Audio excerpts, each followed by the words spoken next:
Hey, what's up? It's Aaron and welcome back. Today, I'm going to talk about the APTA and why I quit, and why I dropped my membership. But first, before we get into the show, if there's anything that you've ever learned on this show, I'd appreciate hearing from you. Really appreciate a 5-star rating or review over on iTunes, and just let us know in your review, here's what I learned, here's what was most helpful, here's what was impactful about it for my business, and here's why someone else should listen. I would really appreciate that. It would mean a lot to me, but it would also be a way for you to share with me what's working and what's helpful about this. So today I want to talk about why I quit the APTA. I put up a post recently. Actually, my VA actually did it. It was great. It was one of these memes, and it was a Scooby-Doo meme, and it's like, where Fred, he pulls the mask off and goes, let's see who got us into this mess, and it's the APTA. To be honest, I'm doing that just to get a reaction out of everyone. Number one, right? We talk about, I want a reaction. I want to hit an emotional trigger for you so that you pay attention, right?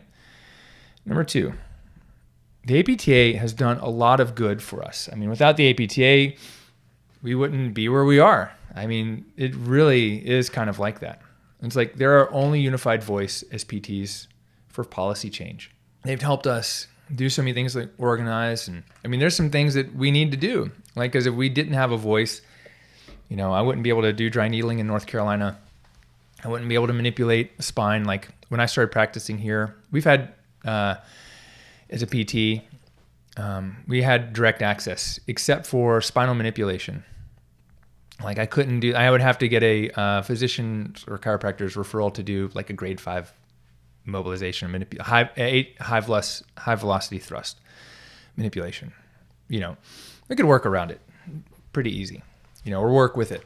But in the last few years, maybe pre-pandemic, we were able to get that restriction to manipulation taken out of our Practice Act.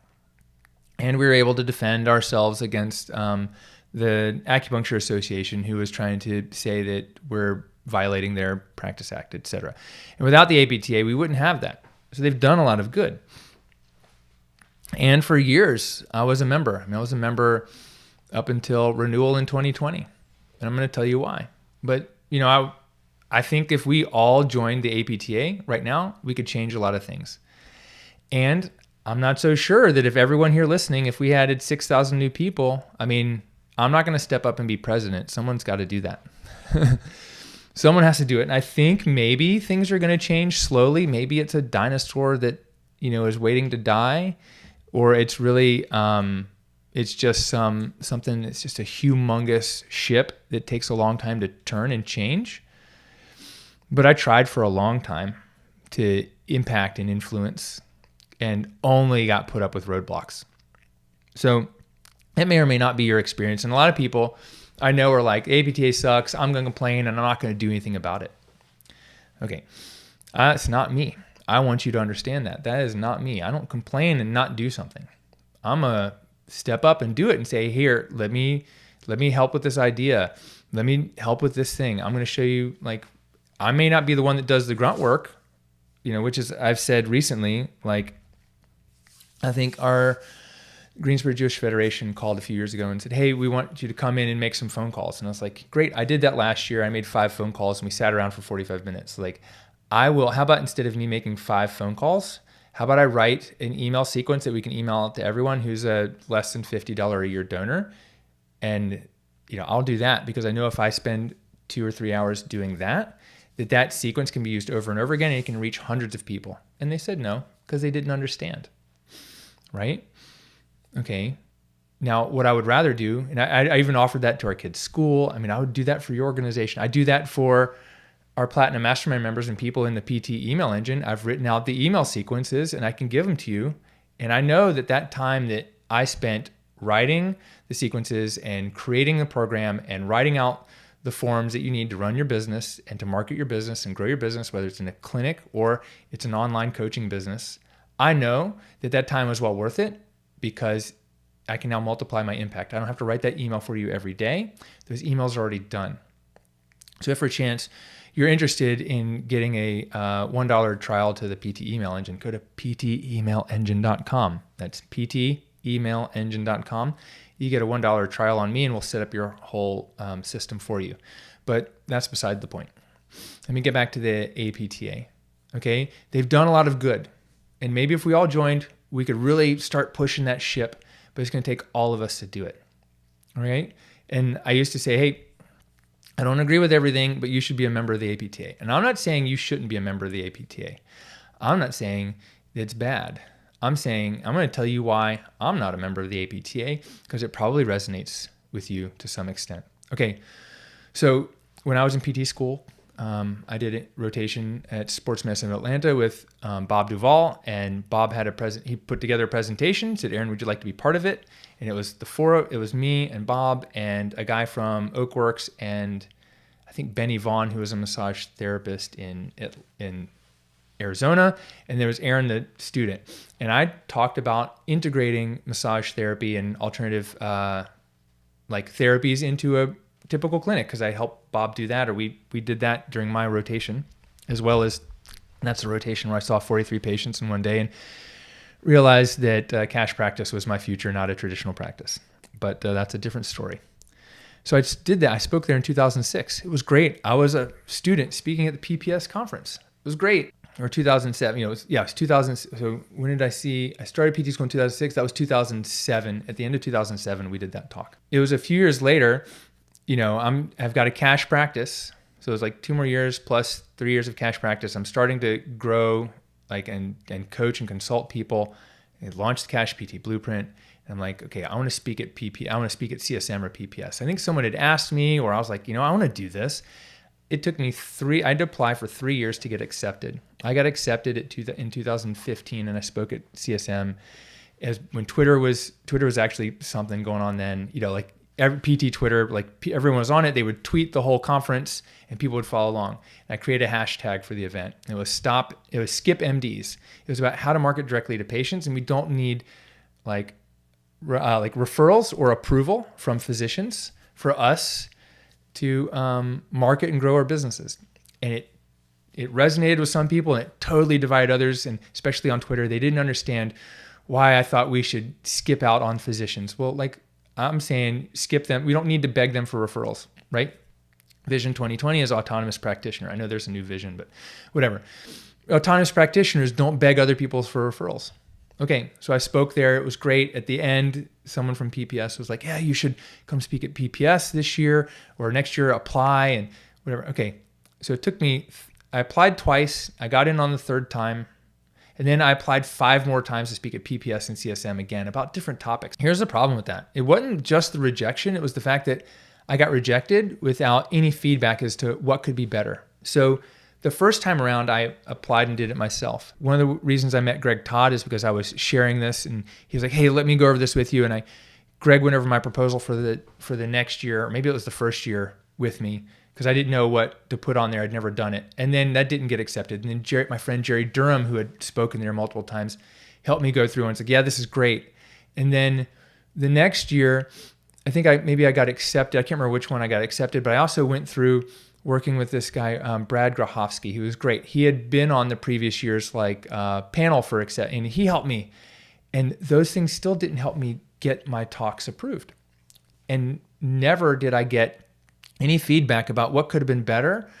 Was there something I did technically wrong, or were they just not interested in the topic this year? Even though the list of topics was marketing, strategy, cash-based practice models, etc. I just couldn't get accepted. I don't know why. Politics, they didn't like my original message, etc. So I stopped applying. I got accepted once and 8 times. It's time to stop. After a couple of those, it was rejected, but it was like, hey, you can come and do a webinar for us. So I came and did a webinar for, in 2016 or 2017. I think you can still find the webinar on the APTA and or PPS's website. I don't know that it's credited as Aaron LeBauer. I'm pretty sure that at least one of them is for sale. I don't get any money from it. I donated my time and expertise to the organization. Whether I get money from it or not isn't a big deal, but it'd be nice to get credit or to have access to it myself, but I'm not a member. It'd be great to get a percentage of the sales, but whatever they can have as a donation. I'm pretty sure I signed that right away when I agreed to do this. I was at a North Carolina meeting, and I think it was in Greensboro, and I went, and they were talking about how, and this was probably 2017, and how the younger generation isn't connected to the APTA and they're just not here at the meeting and blah. And I was like, well, we should connect our Instagram and Twitter so that, we post about this, but it goes out on Facebook and create a Facebook page and group and do these things to, connect through social media. And they go, oh, that's a great idea. Why don't you head that up? And I was like, really? Okay, I was just here for the idea, but all right, I can do that. So I got put on a committee, me and 2 other people. The first thing we were tasked with was redesigning the NC-APTA's logo. So the logo on the NC-APTA website, I helped approve it. I didn't design it. I just helped approve it into the direction. But that took a year. And then we were done with it. I was like, okay, how about this social media thing? Well, the new president of the APTA at that point was like, we're not interested in that. We don't need you. Okay, so I volunteered to help the NC-APTA connect with the younger generation of PTs, especially through social media. And I got kiboshed. By the time we got there, there was no interest, no understanding, whatever. I was just another cog in the wheel and another person slowing things down or something. Hey, what's up? It's Aaron. Real quick. If you already own a cash practice, you're already seeing patients, but you've struggled to really hit 5K months, or maybe now you finally quit your job or you got let go and you're ready to go all in and you'd like some help hitting 6 figures or more in the fastest time possible, you might be a great fit for our Cash PT Academy coaching program. In our Cash PT Academy, you'll get access to our extensive training vault, private Facebook community, bi-monthly coaching calls to get all your questions answered, and a personalized game plan every 90 days so you know exactly what to work on and when. If that's you, let's hop on a call, we'll brainstorm some ideas, and we'll make a plan. Just go to callwithaaron.com and book in a time. Or shoot me a message on Instagram with the word Academy, and we'll go from there. Now back to the show. Peace. Guess what? Then at some point, I got asked to write an article. I think I submitted an article for the PPS magazine when I was a member, and, like it was a short one. I got asked to write an article, and it was like, hey, but we need this for next month. Like we have a deadline. Can you get it to me within 2 or 3 weeks? It's like, sure. I drop everything. I bust my ass, write an article. And it was about marketing and how we, as PTs, we need to position ourselves as primary care providers and market directly to patients so that patients come to us. And if we can't help them, we send them out to physicians. And I can't remember exactly, but it was like, here's the marketing strategies. Well, I was a member of PPS and like the magazines kept coming and my article wasn't there. And after 6 months, I contacted the guy. I was like, what's up with my article? He's like, well, I don't know. I'm not on that committee anymore. Let me check. And it turns out my article was never approved. I don't think it was officially rejected. And no one ever said to me, Aaron, can you change these things about your article? It ends up, I think what he gathered was they didn't like my tone about not marketing to physicians and how we shouldn't market to physicians and how we should go after patients or stuff, something like that. I never got an official anything, but that was like after 6 months. I was like, okay, clearly, what I'm doing, people don't like. But here's what I can tell you is that if you know me long enough, you know that I've been doing this for a long time. I'm one of the first people to start teaching and coaching people on how to grow a cash practice, how to market directly to patients, how to bypass physician referrals and market directly to our patients. Physician referrals are important, but I shouldn't rely on them. I'm a doctor. I'm not going to do your plan of care. I'm going to create my own plan of care for my patient. Maybe with your input and collaboration, but I'm not going to follow physicians' orders. And that's really what a referral is. People see it as, oh, my physician said I need X, Y, and Z. Those things just don't work, especially in a cash practice for many reasons. But they didn't like it. Okay, article rejected. That wasn't the final straw. Someone asked me for an article a couple, pre-pandemic and was just like, Aaron, we want an article. And I was like, are you serious? I was like, because the last article I was asked for wasn't even rejected. It got sat on someone's desk and no one gave me feedback or nothing for 6 months until I did. I was like, are you sure? And he was like, yes, my wife's in your program. And I really love what you're doing. We want another article from you. So I submitted an article. It was based on the 35 marketing strategies guide that I put out. I think it was 29 marketing strategies or something like that. But if you want to see it, go to 35marketingstrategies.com. You can download it for free because I'm going to give away my best stuff for free. 35marketingstrategies.com. If you need to pause this and go open that in another browser, you can do that. If you actually want a PDF of the article, let me know. I'll see if I can get it to you. The point is, I was like, really? But look, the leadership changes and I don't know what's going on in the background. Why was my stuff rejected so many times? There wasn't transparency. Okay, I'm still in the APTA at this point. Here's the thing that really got me and why I didn't renew in 2020. COVID came around. There was no direction or instruction from the APTA about how we should operate as providers or business owners with COVID. Like there was nothing. Like if there's one thing that I wanted was some guidance from my organization about when I should work. Should I wear a mask? What should we clean? Is there, what are the screening questions? Because especially at that time, the information coming out, was really hard to sift through. And I've got a lot of things to deal with, like a business to keep going. And I didn't get anything. And at the time, look, I wasn't a member of PPS at that point. I was still a member of the APTA, but I joined like the health policy group because they were doing more, at some point they were supposed to be doing more of like a digital, like online, I don't know, was it marketing or online like therapy? More like there was a subgroup of the health policy group that had more stuff that was going to be more, leading edge like technology. I don't know that it's still around, and I didn't get much out of that. I got another story. The technology group sent me some emails that if a technology group shouldn't be sending. So, anyways, but there was nothing. The best thing, so for me, in my cash practice, in my physical therapy business, the best resources that I was able to find on how to open after being shut down from COVID were from the American Dental Association and the American Spa Association. So massage therapists and dentists gave me more information and concrete information about how to open and what we should be providing our patients, et cetera, than the APTA. The APTA dropped the ball. Like this was a chance to lead. Okay, the PPS section had some resources, but guess what? It was behind their firewall. You had to be a member to get it. And I even reached out to the president and I was like, hey, I finally found this stuff, but I have to be a member to get it. And they're like, yeah, you need to be a member. I'm like, but I'm not. Like, you could be doing a huge service to all PT business owners and probably get more people as members if you gave this away for free. But what they saw was, hey, pay us $75 for this information or become a member and get this for free as the way to bring it in. That's not the way to bring it in. The way to bring it in is provide value first. And I said this, I said, you should be providing this for free in exchange for email and contact info. Help people, and then they'll feel compelled to join. I don't know that that's what happened. It certainly didn't happen in time because I had found all my information from elsewhere. They dropped the ball big time. They didn't help me in a time of need when I needed help. Like I needed help and guidance from my professional organization and I wasn't getting it. But they don't see marketing the way I see marketing. And I think that's one of the problems. When it came time to renew in 2020 and I got my renewal thing and it was gonna be $600, I was like, whatever, $600, like it's not that much money to me. But it was the whole idea of just being let down over and over and over again, having walls put up in front of me. Like, this is a sign. I'm not gonna pay this year. I'm just not. I got better things I want to do with that $600. It's not like I need to pay to be a speaker. Like I can create my own speaking events like PT BizCon. I can create my own webinars and get more people on them. It's not that. It's not the validation. It's like, okay, I see a problem. I want to help. I'm going to say, hey, there's a problem. Let me stand up and try to help. And the organization saying, no, we don't really want your help. That's at least how I'm reading it. It's like, we don't want your help. Totally fine. I'm not going to go and run for office just to have a voice. I shouldn't have to do that.